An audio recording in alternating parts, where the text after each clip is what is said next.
A recent decision by the UK government has sparked controversy and left many in Scotland feeling betrayed. The issue at hand is the allocation of funds from the £360 million Fishing and Coastal Growth Fund, with Scotland receiving a mere 8% of the total amount. This decision has been labelled as ocean-going madness by critics, and it's easy to see why.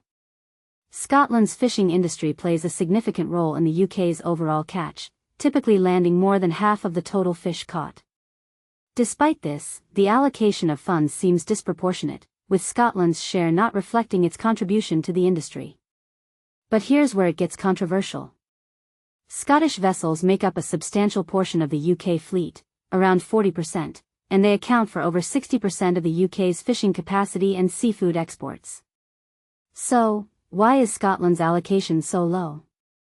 MPs, the Scottish government, and industry bodies have all voiced their concerns and called for a rethink of the investment strategy.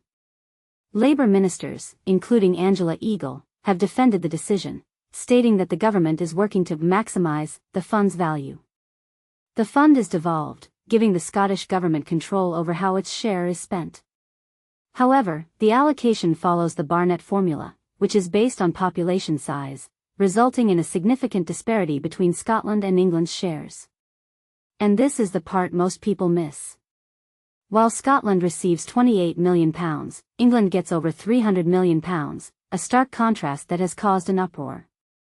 The issue was raised in the House of Commons, with Alastair Carmichael, the Liberal Democrat MP for Orkney and Shetland, highlighting the irony of Shetland's contribution to the UK catch being higher than Scotland's overall allocation from the fund. SNP MP Seamus Logan described the fund as provoking anger, dismay, and a sense of betrayal in coastal communities. Scottish Labour MP Torquil Crichton, representing the Western Isles, questioned the fairness of the allocation and called for a review. In a strongly worded letter, Scottish Rural Affairs Secretary Mary Gougen labelled the funding allocation as wholly unacceptable. She argued that Scotland should receive at least 46% of the investment, similar to the previous EU funding allocation to the UK.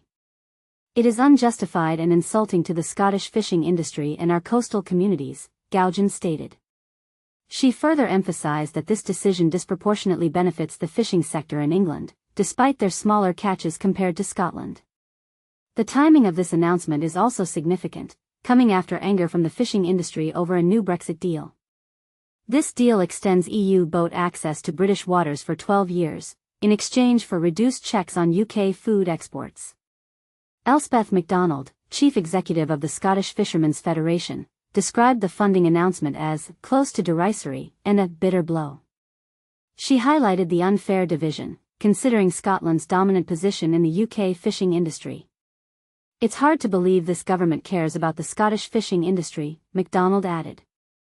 Defending the fund, Eagle emphasised the government's commitment to supporting the fishing and seafood sectors, ensuring their sustainability and profitability. She highlighted the fund's focus on training and technology upgrades to support the next generation of fishers. The minister also pointed out that devolving the fund allows for regional requirements to be met, and the Scottish government has received a record budget settlement. Kirsty McNeill, Scotland Office Minister, added that the fund aims to secure a bright and sustainable future for the fishing industry. So, what do you think? Is this allocation fair, or does it reflect a deeper issue with how the UK government values Scotland's contributions? We'd love to hear your thoughts in the comments.